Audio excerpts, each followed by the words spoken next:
dal leen ak jàmm ci chaîne bu bees bii di Xam Sa Papa 221 nekk chaîne boo xam ne ñu ngi ko créé ki di si waxtaanee lépp luy tax ak ci gën a xam boppam waaye tamit lépp luy tax dundam ci biir société bi gën a ñoŋ moo tax nag tey suñu première vidéo ñu ngi ciy bëgg a waxtaanee les 5 langages d'amour te borom xam-xam bii di Gary Chapman nekk un conseiller conjugal américain bind ko mu ci wax juróomi kàllaamay mbëggeel yi nga xamante ne nit ñëpp ku nekk soit di nga am benn bu nga xamante ni moom ngay fësale sa mbëggeel wala boog moom ngay jàppee comme preuve d'amour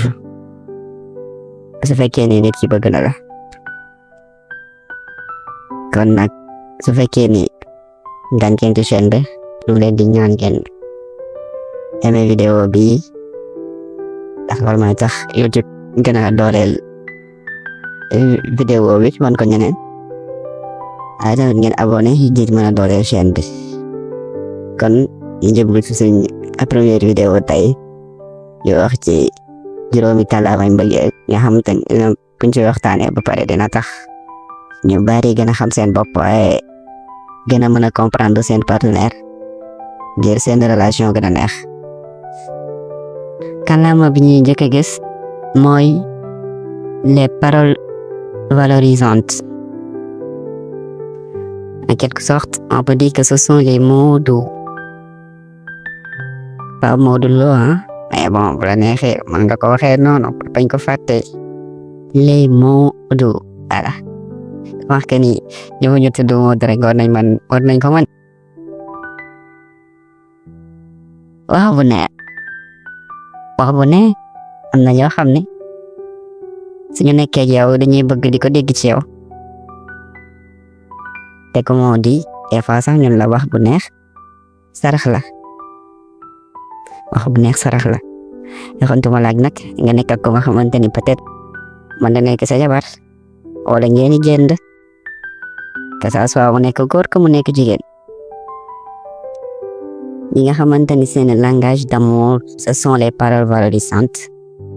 dañuy bëgg di la dégg nga leen di wax boo xamante ni dafay neex seen xol loo xam ne da leen yokk fierté loo xam ne buñ ko déggee rek mu jógee ci yow dañaa gën a am confiance ci seen bopp moo tax yenn jigéen ñi di bëgg suñu sañse seen jëkkër yi wax leen sañse nga wala ñu togg kan leen tey moom tëj nga fi de même que su sañse wala lu mu mënti def que ça soit mu nekk góor ko mu nekk jigéen dañuy bëgg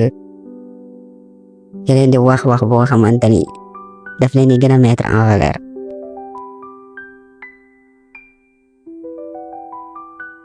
Les mots ou les paroles valorisantes, c'est le premier langage. C'est la parole qui élève. Un je t'aime murmuré au bon moment. Un compliment sincère. Un mot d'encouragement. Certains cœurs se nourrissent de son doux,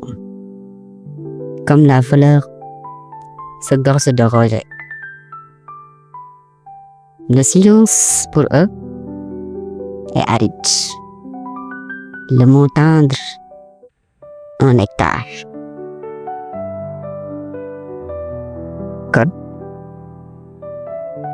ñi nga xamante ni dañoo bëgg di dégg wax bu neex leneen loo leen defalal budul bi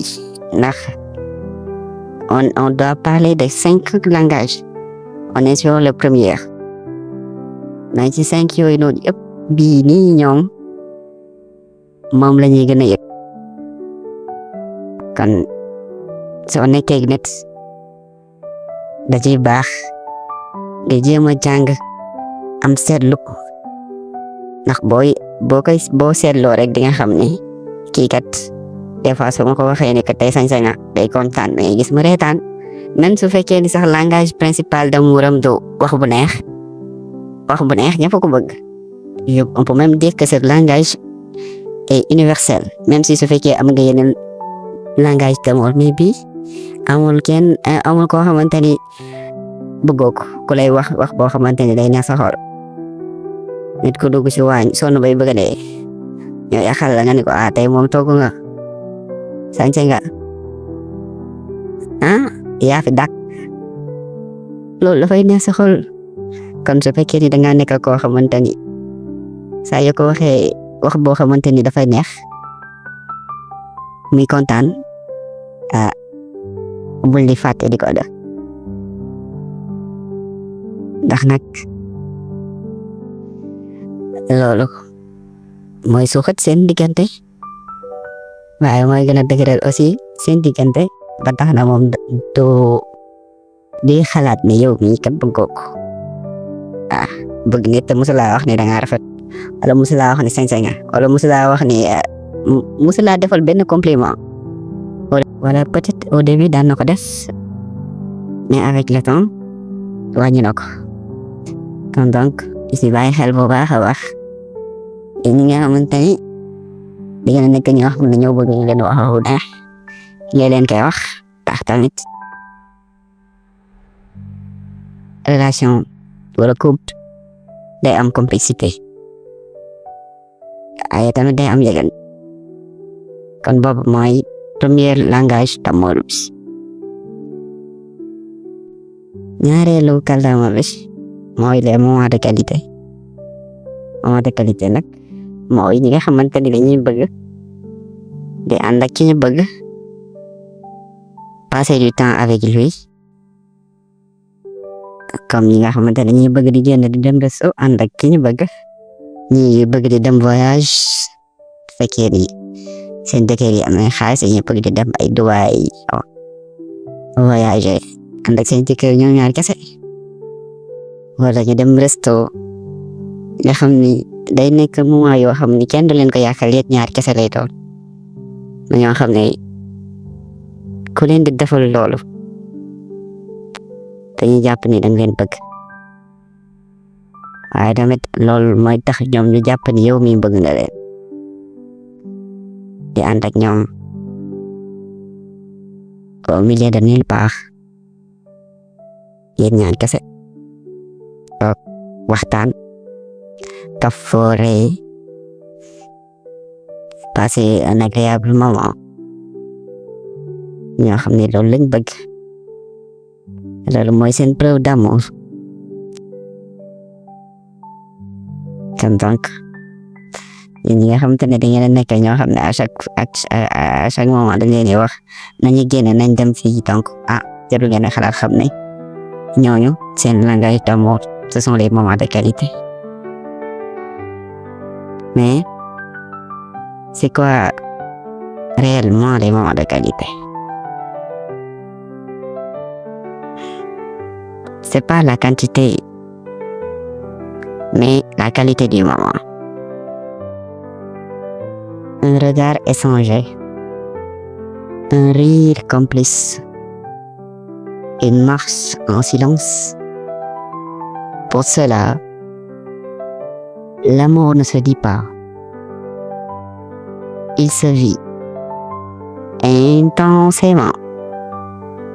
dans l'instant présent. Être là, pleinement là, suffit à combler. Loolu mooy les moments de qualité. C'est pas valeur bi ngay dem c'est-à-dire am na ñoo xam ne sax soxlawuñ ay dem ay Dubaï soxlawuñ dem resto ñoom may ga lañ bëgg ñoo xam ne peut-être may ga lañ bëgg am na ñoo xam ne dañuy bëgg may ga nga ànd ak ñoom parce que c'est pas la quantité mais la qualité du moment le fait que ngay dund benn moment bu nga xamante ne yow la ak ki nga bëgg yéen ñaar kese loolu soo ko defee ak ki nga xamante ni moom loolu mooy preuve d'amour am soxlaatul nga koy wax je t'aime déjà il sait que tu l'aimes parce que donc invité ngeen dem quelque part te moom loolu daf ko bëgg kon donc tu n'as plus besoin de lui dire je t'aime si ce n'est que pour gën a rafetal gën a neexal waaye gën a rendre ces moments-là inoubliables. kon nag képp koo xam ni nekk nga koo xam ni lii moom la bëgg nga law ay dee ko defal ndax loolu mooy liy tax mbëggeelam ci yow di gën di yokk chaque heure chaque seconde chaque tax qui passe fàtte ko nag mooy erreur bi ndax su fekkee au début xamoon nga ko nga dem ba si biir bàyyi ko mën na jàpp ne peut-être bëggatoo ko wala peut-être gis na keneen kon soo fekkee ne xam nga loolu ci moom même su fekkee def ngeen 2 ans de mariage 3 ans 4 ans 10 ans c'est pourquoi il est bon de parfois se remarier avec son époux ou son homme. dafay baax des fois des fois dañuy war di takkantewaat en quelque sorte c'est ça parfois nga génn ànd ak moom rien que pour ngeen fàttali ko li ngeen jotoon di dund avant ngeen di nekk une véritable couple avant mariage dox ci seen diggante loolu ngeen daan dund des fois da ci baax ngeen koy dundaat di suuxataat mbëggeel bi ndax l'amour c'est un arbre et arbre ko xam ne ku ne garab rek xam ne garab dañ koy suuxat te bu fekkee ni moom liy suuxat mbëggeelam lii ci la bokk dañ ko war di def kan deuxième langage d'amour bi moo nekkoon les moments de qualité. ñetteelu kàllaama bi mooy les cadeaux offerts am na yoo xam ne seen preuve d'amour mooy soit nga jox leen cadeau wala ñoom ñu jox la cadeau ndax nit ki à chaque fois rek langage d'amour am ci lay sukkandiku pour xam ne yow mi bëgg nga ko wala boog pour wan la ni moom bëgg na la su fekkee ni moom langage d'amour am cadeau la moom jàpp na ni képp ku mu bëgg pour mu wan la ni daf la bëgg foog mu lay jox ay cadeau wala mu jàpp ni képp ko xamante ne danga kaa bëgg danga ko war a jox ay cadeau su fekkee ni sa partenaire langage d'amour am ce sont les cadeaux il faut que nga koy jox ay cadeaux pas des cadeaux très luxueux non luxe bi amul solo mais c'est l'attention qui compte le plus comme par exemple un bouquet ramassé sur le chemin, un dessin griffonné, un livre choisi avec soin. Ce n'est point la valeur matérielle, mais le symbole de l'attention. Un geste qui dit « Tu es dans mes pensées ». Aussi simple que ça. dara bi amul prix bi amul solo valeur prix bi dëgg mooy attention bi nga xamante ne amee nga ko ci moom parce que tey jii su fekkee ne nga nekk par exemple un poète wala une poète wala la ne ci il aime les livres waaye soo demee tëndal ko leneen lu bokkut ak loolu noonu nga xamante ne moom la bëgg comme cadeau peut-être impact émotionnel bi waroon am du ko am kon su fekkee ne poète nga am cadeau bi nga koy jëndal na nekk livre wala mu nekk loo xam ne c'est en rapport avec la poésie ndax loolu moo koy gën a touché puisque dina xam ne kii kat li ma bëgg mu ngi si bàyyi xel. am na ñoo xam ne peut-être dañoo bëgg ay animaux ñi bëgg ay chat ñi bëgg ay les chiens ñi bëgg peut-être ay xar. kon yow soo demee ba koy wutal loo xamante ni danga koy yéene comme cadeau dangay xool par rapport ak moom li mu bëgg yi nga xamante ni c'est des choses yu nga xam ne daf leen di servir lu bari daf lay wax ne lii mu du ko bëgg surtout ça parce que su fekkee ni bëgg nga nit moom li muy bëgg waroo ko umpale parce que dina la ko wax sûrement wala nga remarqué ko ci moom soo demee ba koy jëndal cadeau ci loolu nga war a jël exemple ndax mu nekk lu nga xamante ni daf koy toucher émotionnellement kon loolu mooy li nga xamante ni les cadeaux offerts qui est le troisième des langages d'amour kon képp koo xamante ni am nga nit koo xam ne bëgg nga ko te bëgg na moom di recevoir ay cadeau wala loolu nekk sa langage d'amour yow moom kon dee ko jox cadeau ndax loolu mooy tax mbëggeelam ci yow di gën di yokk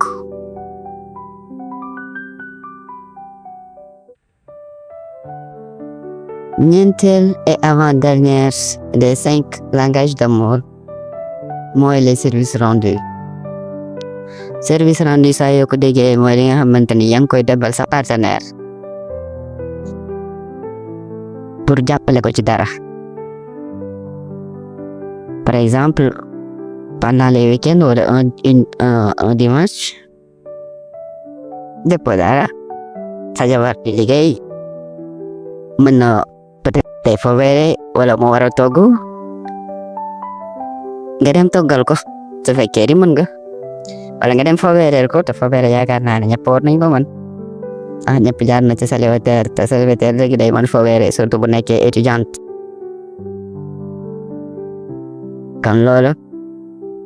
day nekk ay actes yoo xamante ni certaines personnes dañ koy jàppee des actions discrètes nekk loo xam ne danga koy def par souci de soulager ton ou ta partenaire le fait de répondre sans qu'il soit exprimé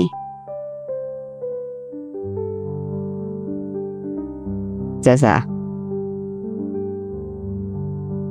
xam nga ni tey jii kii kat peut-être wàcc na mais dafa sonn nga xool kanam xam ne kii dafa sonn te am na lu mu war a def nga dem defal ko tu lui donnes une réponse bu nga xamante ne tu n'as même pas sorti un mot de ta bouche mais elle va comprendre que li nga def nii c'est par pur amour que tu le fais loolu mooy service rendu loo xamante ni c'est un acte qui parle en réalité c'est ça un acte qui parle xam ne ko nit ki gisee rek nga def ko dina xam ne yow bi li nga ko defal c'est parce que mbëggeel ak yërmande moo tax nga def ko kon ni nga xamante ni am ngeen ñoo xamante ni seen ay partenaire dañuy bëgg nga leen di defal loolu wala même mën na bañ a nekk sax sa partenaire mais nit koo xamante ni bëgg nga ko tax mbëggeel dafa yaatu kon donc képp koo xam ne bëgg nga ko rek te gis ni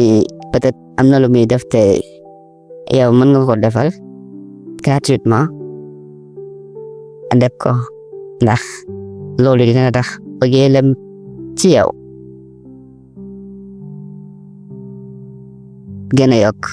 waaye tamit fu mu la tegoon benn daf lay gën a yëkkati kon ñu bàyyi ci xel bu baax a baax loolu de les services rendus à une personne à qui on tient. Un cinquième et dernier des 5 langages d'amour, on a le langage du corps, autrement dit, le toucher physique. C'est le plus primal, le plus instinctif, une étreinte, une main posée sur l'épaule, un baiser furtif au coin des lèvres. Pour ces âmes-là, le contact est le canal de l'émotion. Sans lui, l'amour semble lointain, flou, presque mouillé. ñi nga xam ni seen langage d'amour mooy c'est physique, mooy ñi nga xamante ne dañoo bëgg ku leen di raay, ku leen di fóot, ku leen di câlin. ñooñu dañuy bëgg ku leen di won mbëggeel di ko jaarale ci contact physique. ndax di nga nekk ak nit sax te yéen a ngi waxtaan, tout va bien, yéen a ngi génn di dem, yéen a ngi déggante téléphone et tout, mais su fekkee ni musoo laal yaramam, musoo ko câlin, musoo ko bise, pour moom mbëggeelam wala yow sa mbëggeel ci moom des na. am na ñoo xam ne noonu la ñuy xalaatee su fekkee ni ñoom duñu ay tubaab. dama jum sax mais dama bëggoon wax ne ñoom ne xalaat ni tubaab yi di xalaatee loolu la ñuy xalaatee, parce que loolu boo dee xool su fekkee ni tu es musulman yooyu danga koy maytu. waaye nag su fekkee ni nag musulman plus nga, peut-être mën na waña garaaw ci yow, wala nga bañ a nekk musulman. dans ce cas l'autosuffisance physique moom bu fekkee mooy sa langage d'amour, nga nekk en relation, pas encore en couple, marié go, ñoom boo leen def lii duñ jàpp ni bëgg nga leen. waaye nag soo demee ba nga xamante ne nag nekk nga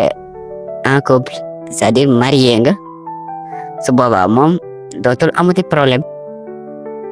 ndax loolu yëpp di nga ko mën sans problème, ndax barrière yëpp ay naaw. parce que boo nekkagul marié moom day bari barrière, donte ni loolu moom boo koy wax daanaka da ngay niru ko tardé, waaye nag noonu la demee. ndax liñ naan lu baax moom day continuer di baax donte ni kenn defu ko, ay lu bon tamit day continuer di bon donte ni ñëpp ñu ngi koy def. waaw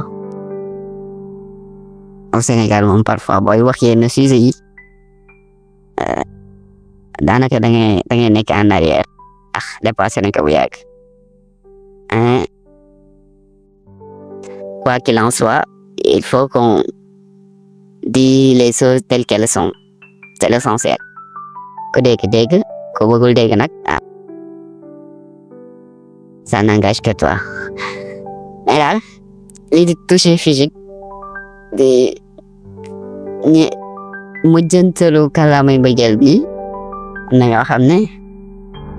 fekkee ni sa jabar ci la bokk,